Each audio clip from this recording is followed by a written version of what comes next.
from the Wild Wind workshop. Oh yes, we are. And just before we kick off, let's go on a tour of the Wild Wind workshop. All right, so starting the most important place. Yes, we drink a fair bit of coffee round here. Then we've got a stash of rudder blades, hatches. That would be the ring for a spinnaker chute there. Oh yeah. And then we've got various spare parts, blocks, cleats, trolley bearings, rudder parts, chain plates. What else we got here? All sorts of stuff. Trapeze stuff, mast head fittings, bolts. And are we having fun yet? Yes, I think that we are. And then we come over to the ropes department, where we've got ropes for pretty much every eventuality. This is certainly what you need when you've got a fleet of over 60 boats to look after. Then this is the hot topic, sails for repair. She is filling up and will need to be transported to the OS3 sail loft where the repairs are going to be going on. Then we've got a whole bunch of tiller extensions in the ceiling, including the Malcheski Composites Pro Joyrider. I love that thing. Okay, and then coming over this way, we've then got small spare parts, such as little blocks, more little blocks, so many little blocks. What else have we got here? Rudder parts, all sorts of things. And then, of course, we've got lemons. So there you go. Oh, and then we've got tools, of course. Very important to have a wall of tools. Most important tool in the workshop is the rivet gun that says, do not use. That's just aimed at everyone else. Hi, Robin. Glad you could make it. Hi, Stefano. Ciao. Great to have you on board. All right, just gonna flip this bad boy round, and here I am. Hello, Mirko. Thanks for tuning in. Yeah, so this is a question and answer session where I will be answering your questions, generally on the topic of catamaran sailing. Sorry, we've got a bit of glare. Hi, Timon. Guten Tag. Glad you could make it today. Yeah, so if you're watching this later on, it's now, by the way, 5:30 on a Friday afternoon Greek time. So if you are watching this later, if you have got questions, then I, of course, will not be able to answer them during the session, but I will either answer them in the comments or in next week's Q&A session. Apologies for last week where it just crashed. The system crashed after 35 minutes, which is why it probably cut off mid-sentence. Very annoying there. That's technology for us. Hello, Alex. Yes, yes. Great to have you on board. And this is very important. Nick says he got the shirt in the mail and it looks great. That's right. TotalJoyrider.com if you are keen to get some Joyrider t-shirts, hoodies, other things probably coming soon. Hello, Richard. Great to have you with us. Okay, so as usual, I have got some preloaded questions that people have been sending in. This is so glary. That light at the top. I hope it's not too distracting. So I think we'll just shoot into the first preloaded question, which is, this is from Scott. Scott, who we know from, I believe it's Cultus Lake in the USA, who sails a Hobie 16, mostly solo. He says, I tried sailing like you, with the jib travelled out and sheeted out. I got a horrible sail shape and luffing from the jib, but the mainsail behaved like I'm used to it behaving full of power.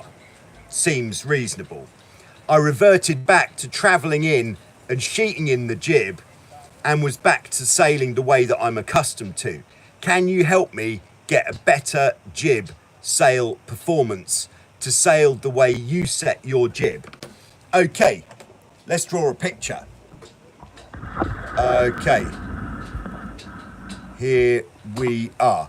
Right, that's zooming in. So here's the wind. Is that on there? Yes, just, all right. Nice. Okay, so there's the wind.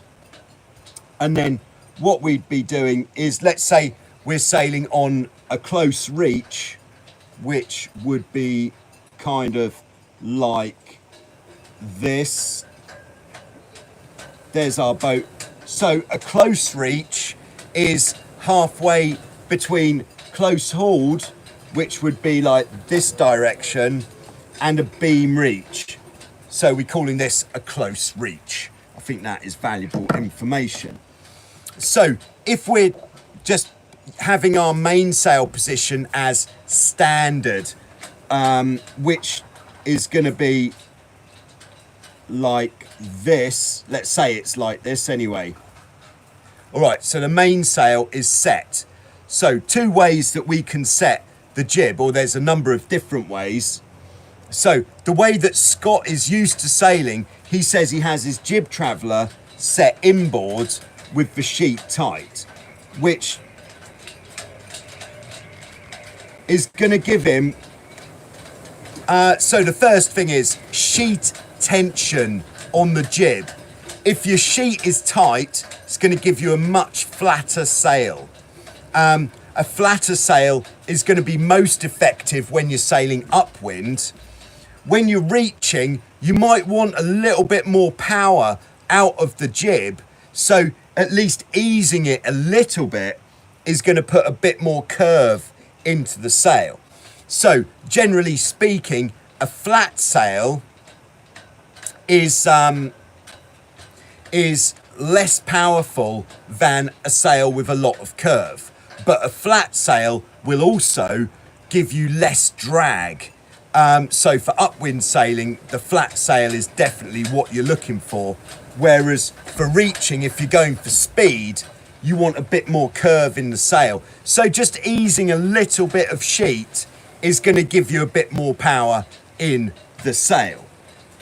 So let's say we're keeping the traveller in the middle, well, inboard, we're easing a little bit of sheet, so we've got a bit more curve in the sail. Now, what the problem is here, and the reason why I'm always pulling the jib travellers all the way out, is because what we don't want is to have the airflow from the jib back winding the mainsail. So if we have it like this, here's the airflow in green, it's going to come off the jib and boom, it's going to impact the back of the mainsail like that, which might cause a bit of back winding like this, which is really not very good for your boat speed. So for that reason, what we're doing is, if it's even trapezable conditions, so it doesn't need to be mega windy, or you don't need to be travelling your mainsail out particularly far to justify it, but I would always travel the jib out all the way on a reaching course if I'm trapezing. This is whether you're sailing solo or if you're sailing with two people, because it just reduces the chance of back winding the mainsail if it is trapezing conditions. So we could then, all right, so the next option would be traveller is all the way out and then tight sheet. This is a bit of an exaggeration because the sail wouldn't be quite that flat, but what that's going to do, the airflow now on the jib, is it's just going to come here and the airflow is going to be good. We're not risking backwinding the mainsail, so this is what we call the slot. The slot is going to be happy.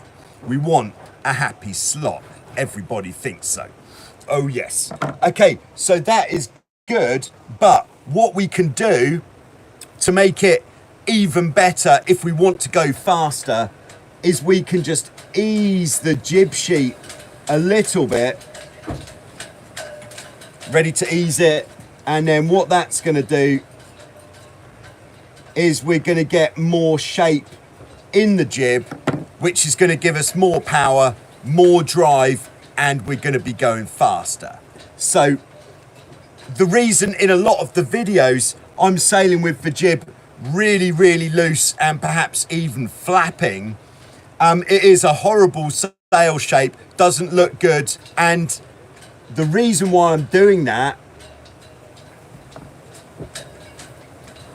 is because it's when you're sailing solo, you can't have the amount of control on the jib sheet that you want to control the sail fully.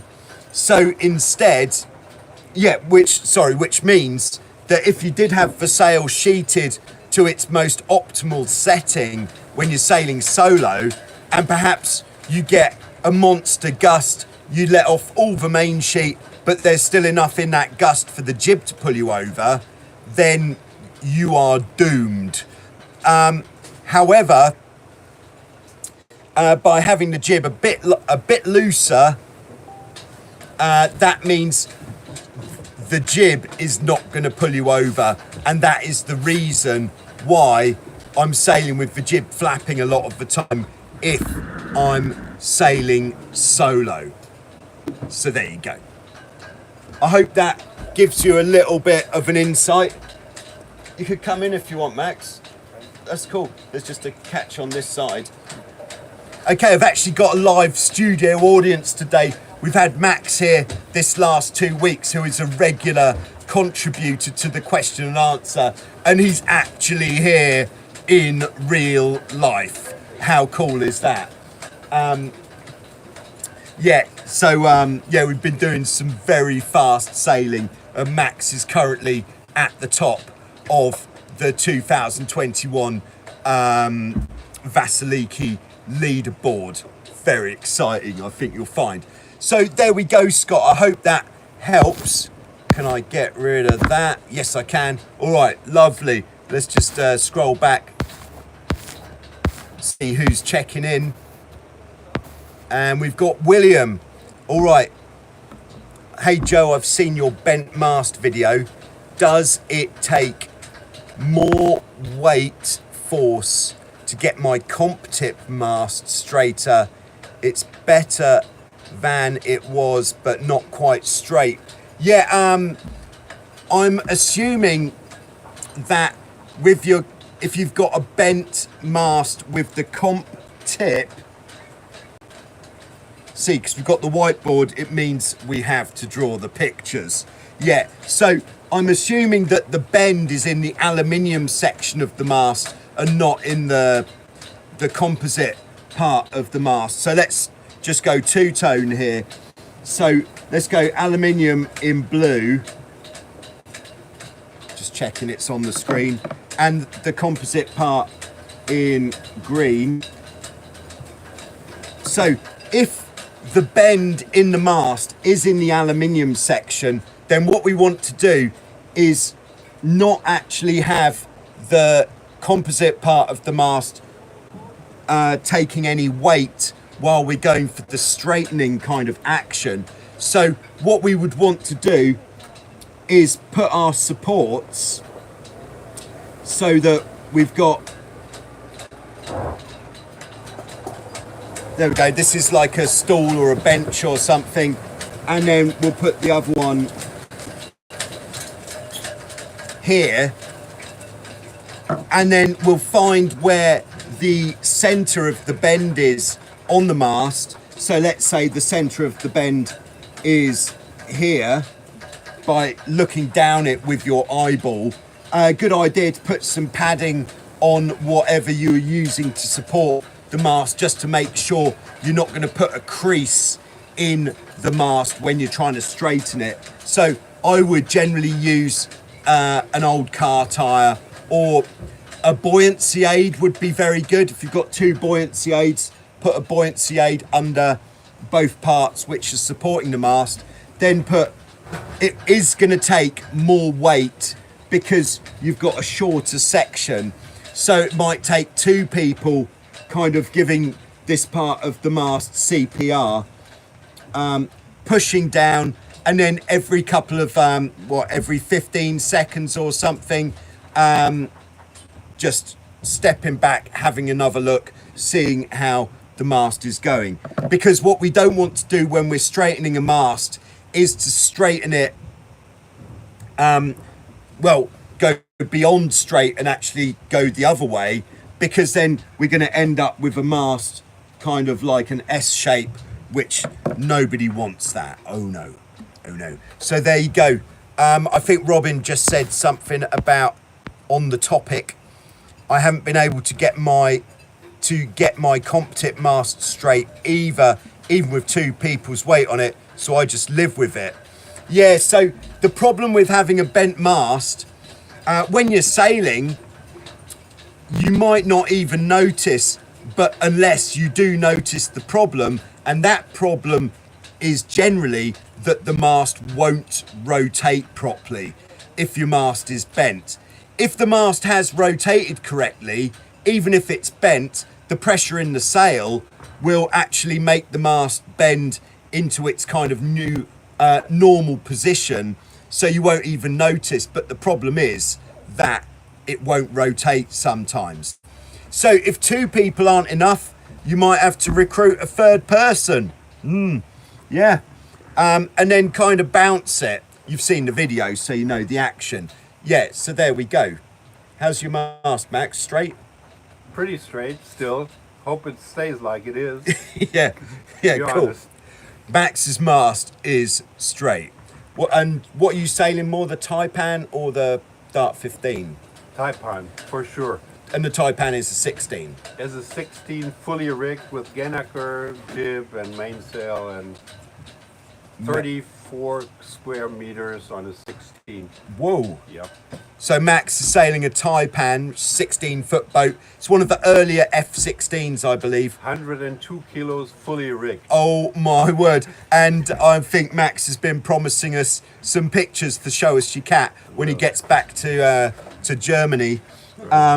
Very excited to take a look at that bad boy. Do you know what year it's from? 2000. 2000. Brought to Germany in 2000. From Australia, I should From think. Australia, yeah. right. So that's one of the earlier designs from Goodall Designs, who make the C2 and the newer Akura. Yeah, so very interested to have a look at that. Hi Mike, how you doing? Mike TTR. Sailing with Timon. You changed the channel name. I didn't think that I had. It's on YouTube, the channel is called Joseph Bennett because, as far as I know, and I'm pretty sure this is still the thing, once you have established your channel name, you can either have that channel name when you initially set up your YouTube channel, or you can change it to your own name, like what you're registered as with Google. Now, when I actually set up my YouTube channel, because I was a comedy genius, this is before it was established, my YouTube channel was called Joey Englaze. And once I decided to be a bit more serious about it, I didn't think that was going to sell many tickets. So I changed it to my own name because I can't actually change it to Joyrider TV at this time, as far as I know. So there you go. All right, we've got Shinsky. Hi Joe, any ideas on how to drop the main on a 16 while on the water?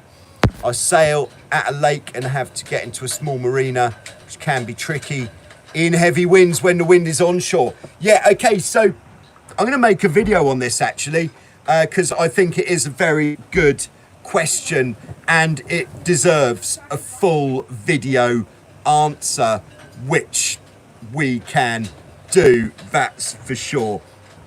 All right, so what I would do is firstly, I would turn the boat head to wind. That is going to make everything a lot easier for you, and it's going to take the power out of the boat. You're going to stop moving forwards. So before you turn the boat head to wind, you just want to make sure that you are pretty much directly. Let's draw another picture, shall we? All right, so let's say here is your tight marina entrance that you have to sail into, and maybe there's a slipway here, and here is your boat parking facility. Does that make any sense at all? Yeah, absolutely. Yeah, and here's the water. Maybe we've got a sort of breakwater on the end, and we have to sail in here. So what we want to do before we drop the mainsail is make sure we are pretty much directly upwind of where it is that we're trying to go, because you can sail with the jib up to around a beam reach, but any closer to the wind than the beam reach, you're going to really struggle to sail on that sort of course. So put your boat up here,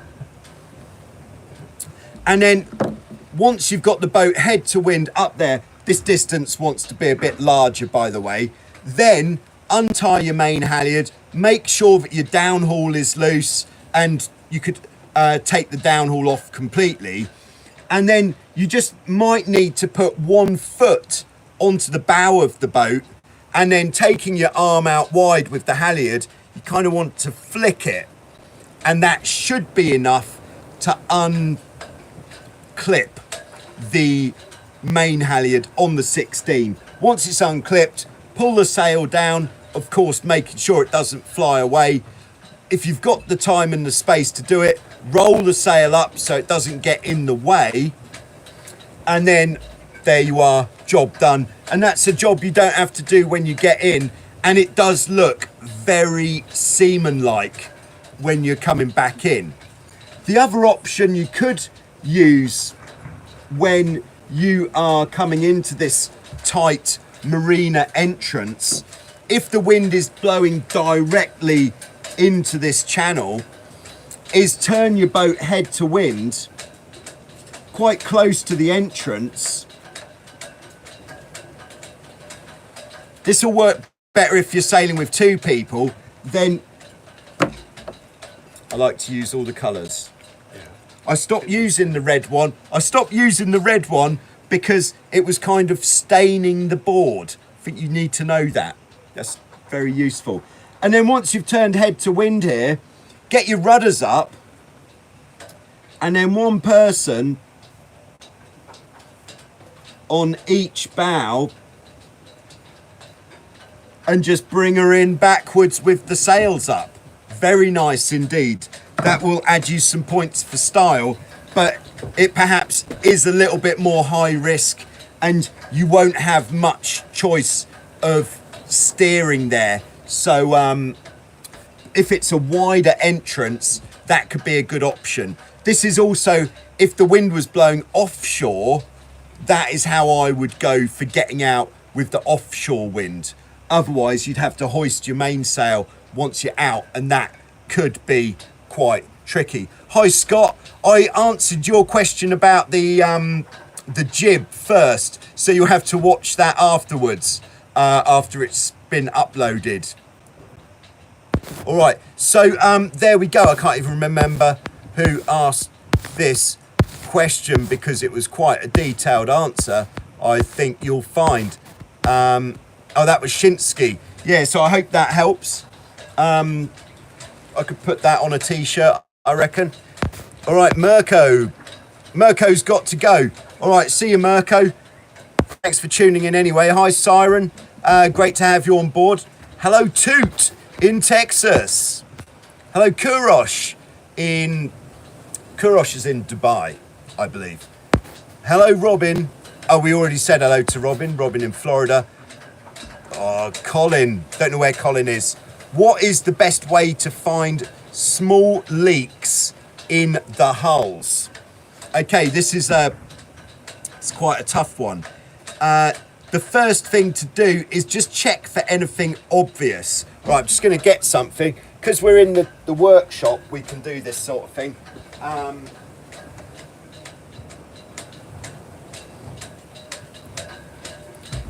All right, so first thing to check, because this can really make a difference, is this, of course, is a bung. And your bung should have a rubber seal. First one, if your bung doesn't have a rubber seal, then there is the possibility for water to get in through the bung. So check for your rubber seal.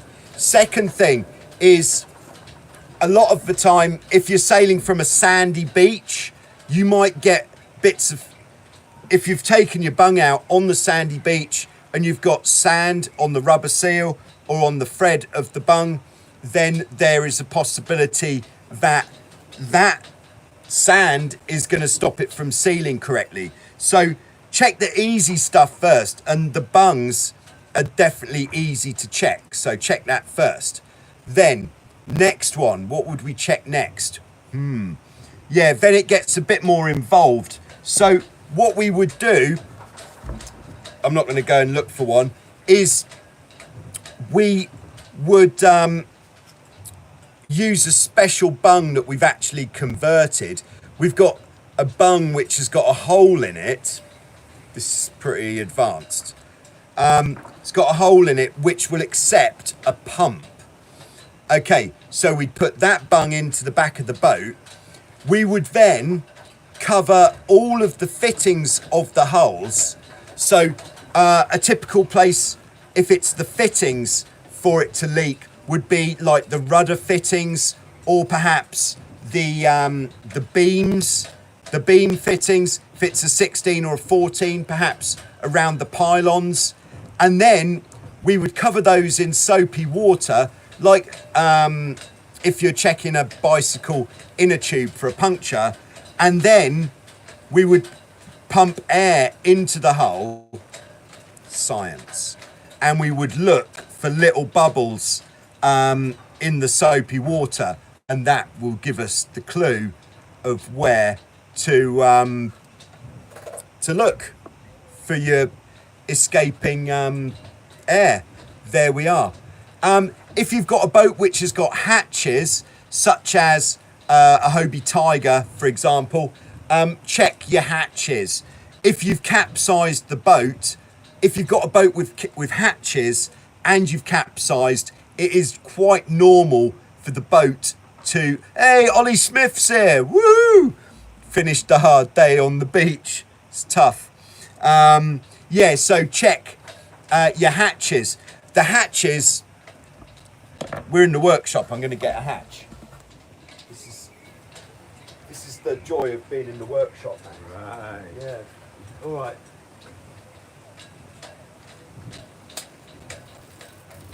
So I've actually got a brand new hatch here. We're going fresh out of the packet. This is also an unboxing of a hatch video. I didn't make a specific video because I thought it might not be quite so popular. Okay, so with your hatch, when we take the hatch off, again, a rubber seal. If there's no rubber seal there, the hatch is definitely going to leak. So check the rubber seal on your hatch. These seals will kind of perish and break over time. You can just get new seals to put on. So another thing to check there. But there you go. I think that's quite a few things that you can check. All right, scrolling back. These are quite detailed answers, I think. This is how it works. At the start of the session, the answers are really detailed because I'm worried that I'm not going to get enough questions. And then at the end of the session, the answers are really short because by that time, it's generally time for a beer. All right. Oh, Siren says you can change your YouTube name now these days. All right, I'm going to do it. All right, we've got Arno on board. Arno says, Hobie 16 mainsheet, Mafioli swift cord and Liros magic sheet are prohibitively expensive to buy and ship to Canada. Any suggestions on something more generic to use? Is any 3/8 of an inch yacht braid okay? Thanks. Firstly, I'm 100% metric when it comes to rope size. And what we're looking for is 9mm. One of the reasons I went for the Mafioli Swift cord on our Hobie 16 main sheets is because 9mm rope is quite difficult to come by. But I would say any 9mm rope, like with a cover, doesn't matter. A polyester core is fine. It just won't last as long as if you've got a Dyneema core in the rope. But 9mm is the magic number. 8 is just that little bit thin, and you're not going to believe it, but 10 is actually way too thick. The 10mm in the blocks, the rope doesn't run through the blocks very well. But you don't have to use the Swift cord, which I believe is made in, it comes from Italy, so it is going to cost a bit in the States. Oh, there we go. Bullthrush says 3/8 is just over 9mm. Every day is a school day. Around here it is. All right, so there you go. That was a very good question. Because sometimes I don't appreciate these geographical differences with what is available. All right, scrolling back. All right, we've got Pierre in Quebec, Canada. Great to have you with us, Pierre. And we've got Steve. Love your videos. My 16-year-old and 2 friends bought a 16. Great choice. Excellent. Glad the videos are helping. Bought a 16 last year. It's on the dock in 4 inches of water. Any tips on raising the main without getting in the water? Yeah, you can hoist your mainsail from on the boat. Definitely easier with 2 people. And I would say it's the halyard operator who's got the tricky job to not be in the water. 4 feet of water. Sorry, did I say 4 inches? It's not actually that deep, is it? 4 inches of water's pretty shallow. All right, yeah, so I would say as the person pulling the halyard, like how we dropped the mainsail in this situation, you could either stand on the bow, pull the halyard from there, or stand on the front beam, just somewhere slightly forwards of the mast, and you should be able to do that. Yeah, in 4 inches of water, it wouldn't be such a problem, would it? I suppose. Okay, scrolling back, as you could probably hear. All right, we've got Mike. Great channel, yeah. I watch every single one of your videos. They're always very helpful. Thanks, Mike. I'm glad that they are hitting the spot. Oh, Steve is also in Canada. Kurosh, do you know if beach cats can be launched and pulled back from a marina platform instead of a beach? Yeah, when I did the Tornado Worlds in Thessaloniki, which is actually where it's going to be this year, it was a pretty tricky launch compared to pretty much everywhere else in the world. Although the guys from the club kept saying, "What's wrong? It's easy." It's not easy. It was difficult. Yeah, but we were launching off a floating marina pontoon. So basically, when you got to the end of the marina pontoon, you had to lift the bow of the boat up really high so that the back of the boat would float in the water, and then you could sort of walk the boat into the water like that whilst pulling the trolley out. Very tricky indeed. Made me feel very grateful to come back to Wildwind, where the launching and recovery is very easy. One thing that they do at these racing events, almost deliberately, is give you some really difficult launching facility just to test your skills before you even get your boat in the water. But yeah, that was the vibe there. Thanks, Kurosh, for the question. Scrolling back. In fact, I might go for another preloaded question if that's all right just now, just to make sure I do get through them, because we obviously missed a couple last week.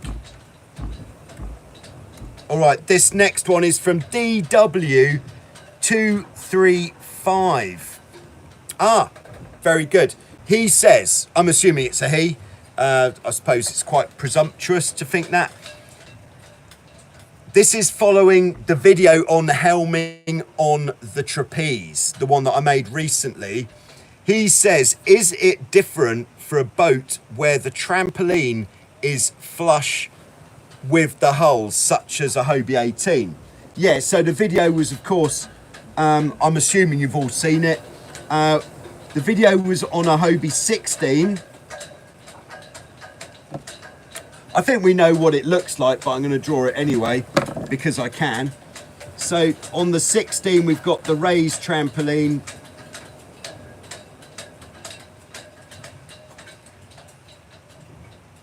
That was going quite well until it wasn't, I think. It's got the raised trampoline, and then on something like a Hobie 18 or a Formula 18, the trampoline is flush with the hull. There's the beams. So, David says, I am worried about my butt dragging in the water. I think that's American for bottom. As I move out. Is it all about having the windward hull elevated to allow space to commit to the trapeze, or perhaps I'm just unaware of the space I actually have? Yeah, so it is about putting a little bit of power on, so we're just lifting that windward hull a small amount. What you can do, of course, is shorten your, if you are concerned about getting hit by the water as you move outboard, you can shorten your trapeze so that as you move out, you don't actually drop very much off the edge of the boat. I did actually go through some numbers. And this is the numbers which are the distance from where you'd be going out from. So from here to the bottom of the hull. This is getting pretty spicy now, I think you'll find. So this distance here.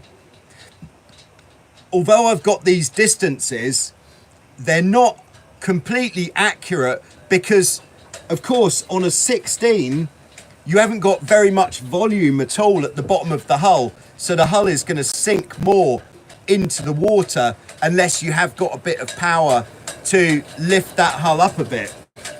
Whereas on an F18 or even a Hobie 18, you've got much more volume at the bottom of the hull, so it's not going to sink as much. But I know what you're saying. Just get with the numbers already. Okay, so on a Hobie 16, this is 70 centimeters. Right, and that's actually the biggest of all of the boats that we've got here. And then on the Hobie Pacific, which is an 18-foot boat, we've got 61 centimeters. And then on the Tornado, we're looking at 54 centimeters. And then on the Hobie Tiger, 58 centimeters. I hope you enjoyed those numbers. I'm just going to take a quick commercial break for those of you watching this later.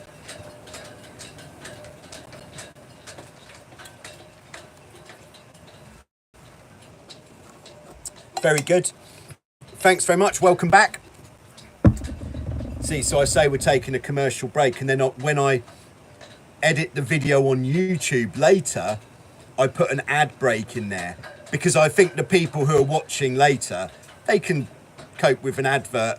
And actually, with the way that YouTube works, the reason that a lot of people put adverts in the middle of their videos is because that helps their video in the search engine on YouTube, because YouTube want to promote videos which have got more advertising on them, because of course that's how YouTube makes money. I've done some research, but you'll notice that very few of my videos have adverts in the middle, because I care too much about your viewing pleasure. There you go. Just Thanks for that. yeah, you're welcome. I just care too much, man. All right, okay, so there we go. I hope that helps, DW235, in answering your question there. Just gonna scroll back now. I've just got one more preloaded question today, so not too much. All right. All right, we've got Mike. Oh, that's Mike, who we featured in the last but one Show Us Your Cat, episode 103, with the Hurricane 5.9. Mike's just back from the lake. Colin is in Vancouver, Canada. Big day for the Canadians today. Thanks all for tuning in. Hope it's warming up a bit there. Andy. All right, looking forward to those great looking t-shirts you designed. Oh yes, custom designed t-shirts is something that I do. So if you want your boat name, boat number on a t-shirt with a picture of your boat, it is something that can be done. All right, Andy is upgrading from old Seaway blocks to a 6-to-1. Can I just attach it on the same rear mount on the boom? Okay, yeah, we've all right, let's have a look at this. So if you've had, we're all about the pictures today. So here is our Hobie 16 boom. If we've been running a system that's had two blocks from two different positions, so then the rope would do something like that, but more.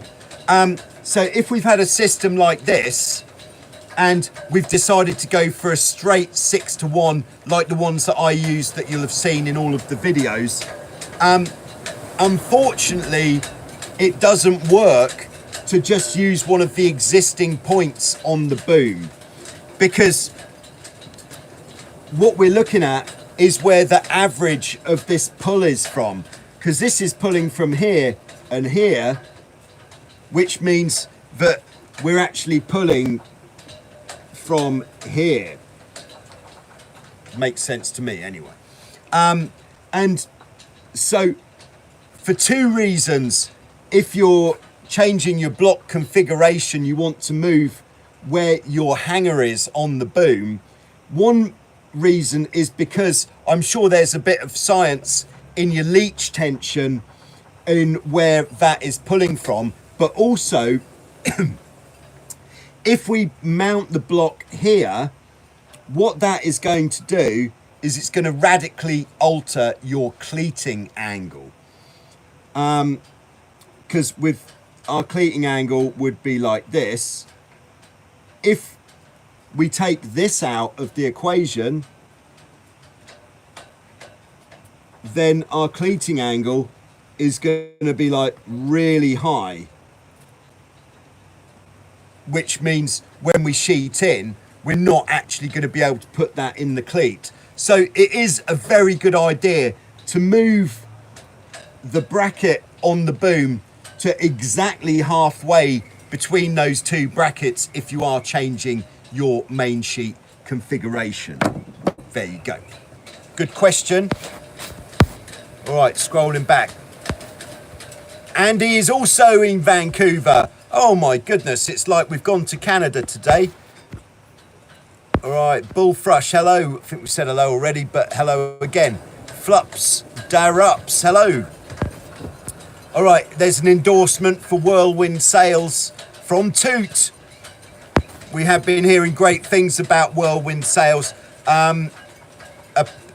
Just trying to remember, I think it's a chap called Chip, who used to be one of the main sail makers at Hobie, USA, who is the main sail maker at Whirlwind Sails, which does mean if you get your aftermarket sails from Whirlwind, they are going to be fresh and good. All right, I've got Zoop Zulu. Thanks for tuning in. In the club, we have some discussion regarding loose rigging or tension on the rigging of your Hobie 16.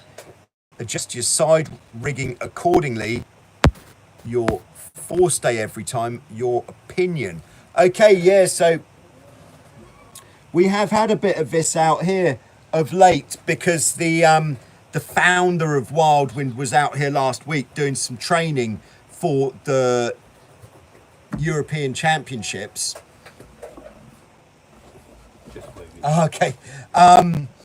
Yeah, and he put it, so if you put the shrouds too high up on the stay adjusters, then your mast is going to be way too far upright. So just to really clarify it, nuts and bolts, on a 16, what we're doing is the shrouds, we're setting the mast rake, and then the jib luff tension, which effectively is our forestay, we are setting the rig tension. Is that okay? Yep. Okay, so shrouds for the mast rake, forestay, jib halyard tension for the rig tension. So what we want to do is have, as we know, is have the mast rake, have the rig tension, sorry, very tight in a light wind and a bit looser in a heavy wind. We're just going for a fairly general answer here. So if when you've got massive, this again, very generally speaking, if this is our boat, very generally looking at it, it does look like a rectangle.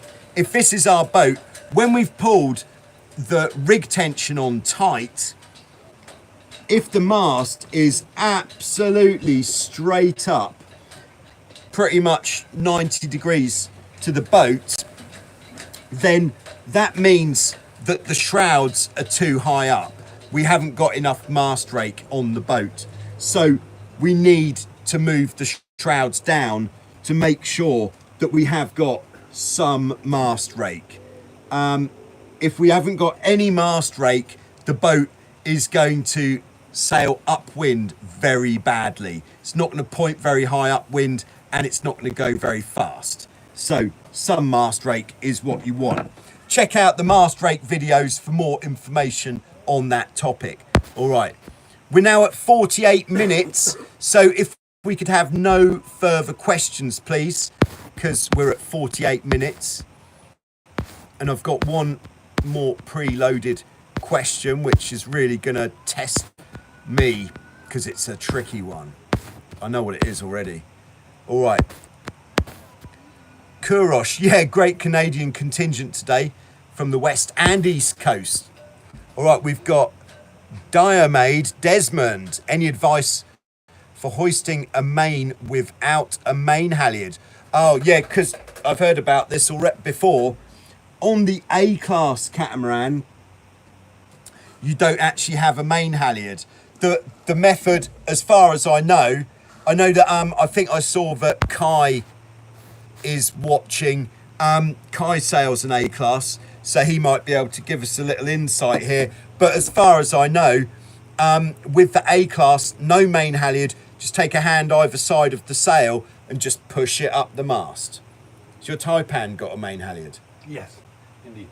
But I know the A-class that is Yeah. at our beach. It's just that. Just push it up. Just push it up. Right. Just push it up. It does sound pretty ridiculous, actually.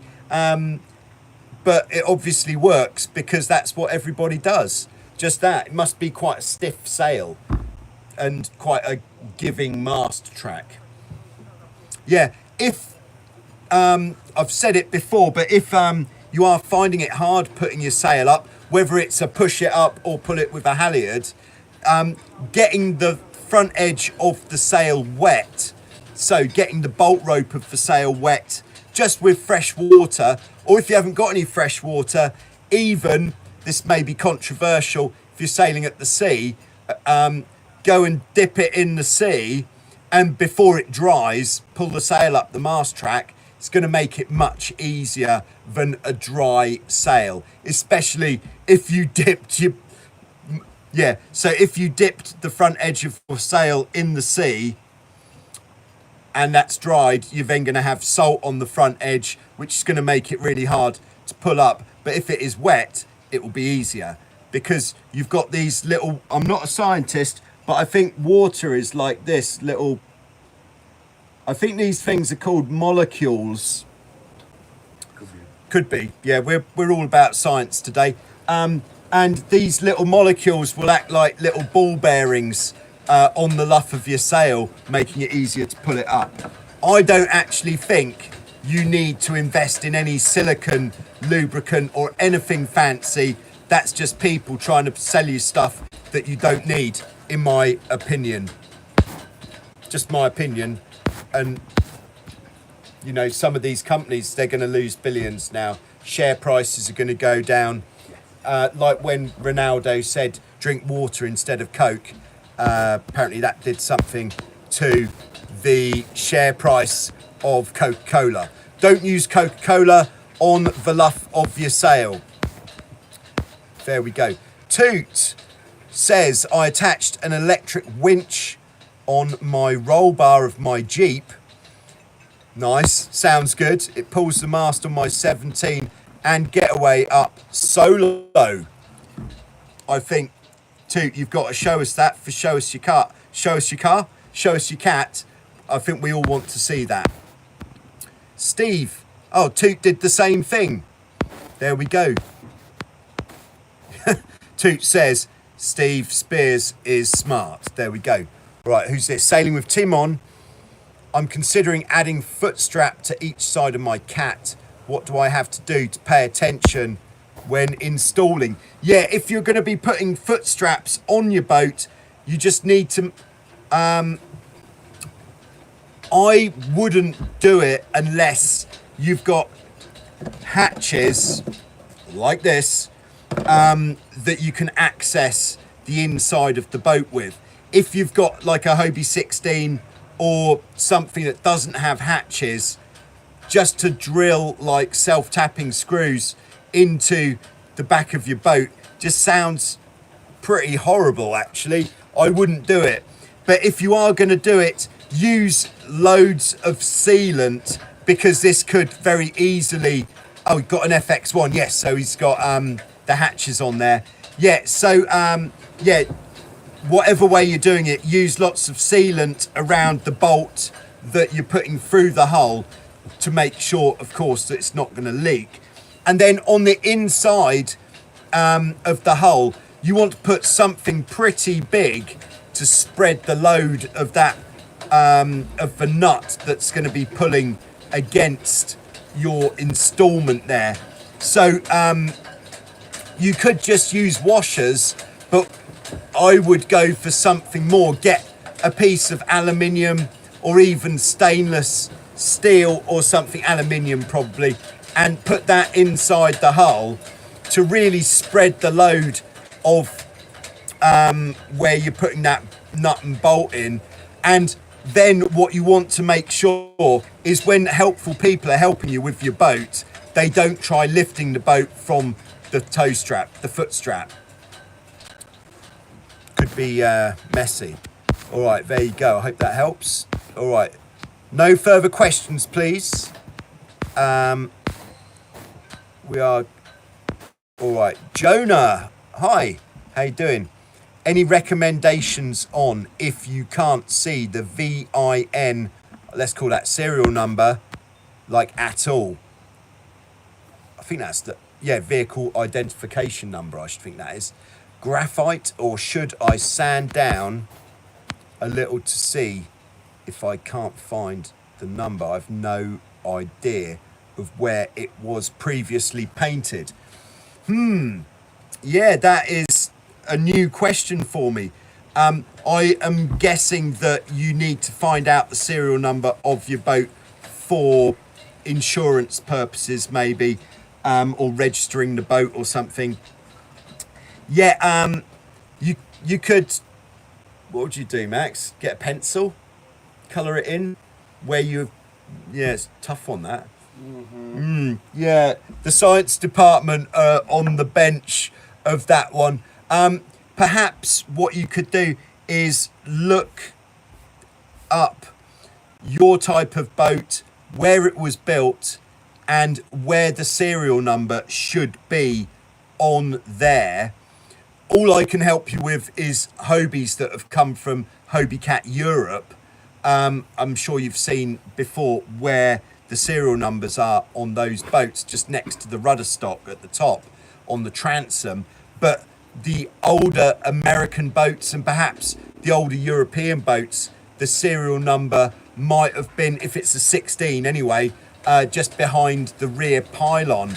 So you really need to find out where it was meant to be before you start doing anything. Sorry, I can't help you more on that. That is the most difficult question of the day. Congratulations. All right, we've got Kai on board. I'm sure you'll start your next career as an illustrator. Thank you very much. Glad that you're appreciating the drawings.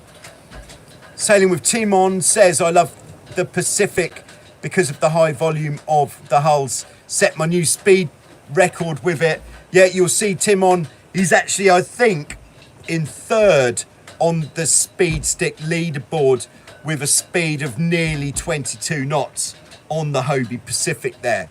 Very nice. Sending it. The speed stick is, by the way, really getting going now. I only need one more entry to the speed stick to make it up to 50. And when it hits 50, I'm going to make an update video, just a rundown of the top 50 runners and riders on the global speed stick. Very nice. All right, no further questions, please. All right, Kurosh says, I've seen some people move the position of the daggerboard casing along the length of the hull. How and why does that position matter? I mean, when they convert a classic boat to a foiling boat. Oh, goodness me. That is a juicy one.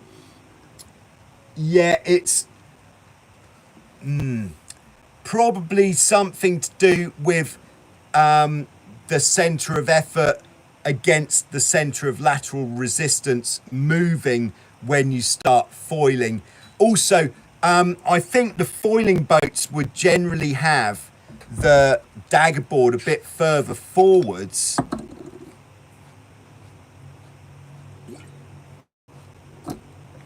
And that is going to be either something to do with the stability of the boat by having the daggerboards further away from the rudders. It's going to be a more stable platform rather than having them closer together, where it's going to be a lot more volatile. It's going to be like a bucking bronco if you've got your daggerboard and rudder blade too close together.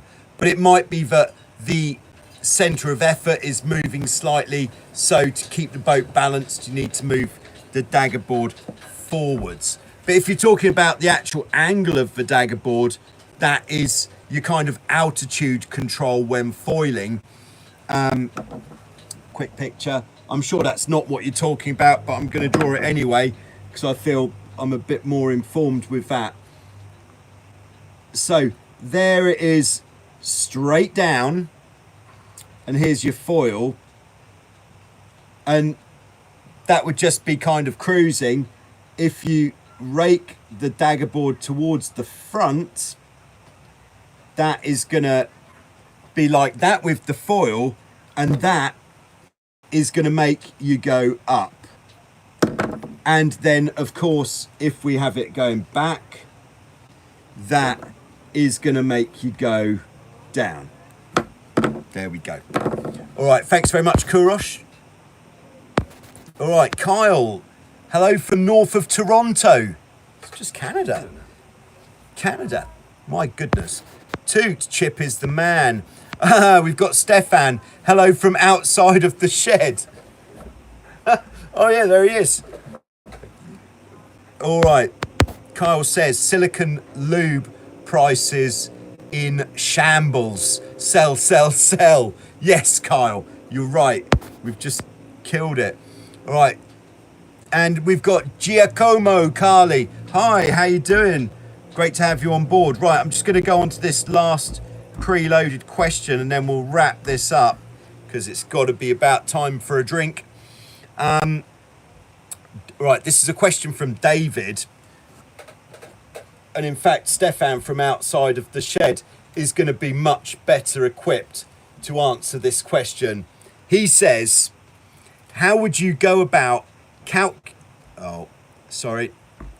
calculating one's sailing speed on a Hobie 16, could be any boat, without any instruments? Now, I believe to calculate speed, we need distance and time. Is that correct, Stefan? So, and what if we knew the distance and we knew the time, what would we have to do to get the speed? Would it be distance divided by time? Is that it? Kilometer per hour. Okay, if it's distance divided by time equals speed, I think a Google search is required to get to the bottom of that question. Or if you haven't got any instruments, but I think these days most people have some sort of telephone, not to just bypass this tricky question from the maths department, but if you've got your telephone, get an app on the telephone. I didn't like the word app when it started, but now I've just accepted it. I used to call them applications because that was a bit better. But I use Strava, it's free. Get your phone in a dry bag, running Strava, and then that will tell you how fast you're going without the need to purchase anything else. Thank you very much, David, for your question, and apologies if the answer isn't quite what you were looking for. All right, and I think Toot says, do you make Hobie 17 t-shirts? I haven't done yet, but I'm very keen to expand the range, so send me an email to remind me, and yes, I will make a Hobie 17 design. I'm looking forward to that already. Okay, Kurosh says, I'm traveling to Vancouver in a month or so. If anyone needs a crew, I would love to sail with the Vancouver people. Yes, that's what we're talking about. That is what the global Joyrider TV community is all about. Getting together, and if you are ever in the same town as other people in the community, why not go for a sail together, or at least show someone your boat, because that is fun. All right, we've got one last one. Riagan, probably bad pronunciation there, apologies. Are you going to do more laser videos? Answer, yes. I have got one that is on the list. Last year, you may have seen a video that I did, which the strapline was, is laser sailing fun? Now, I'm going to make a response video to that one called Laser Sailing is Fun. There we go. All right, there we go. So I think that takes us to a satisfactory conclusion. Thanks everybody for tuning in and for your very thought-provoking questions. I hope the answers were to your liking and you could get something from that session. Thanks, Laurent. If you'd like to support Joyrider TV, then the first thing you could do is just hit the like button, that will mean that more people will get to see this.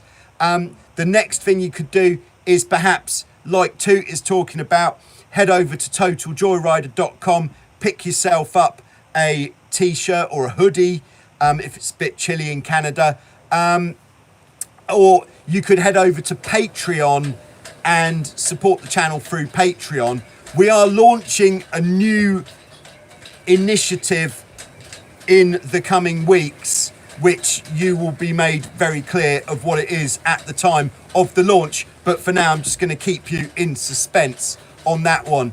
But thanks very much for tuning in. See you soon with some more Show Us Your Cat on Sunday. There'll be a very, very good video tomorrow at 5:30, same time, which is some very fast sailing indeed.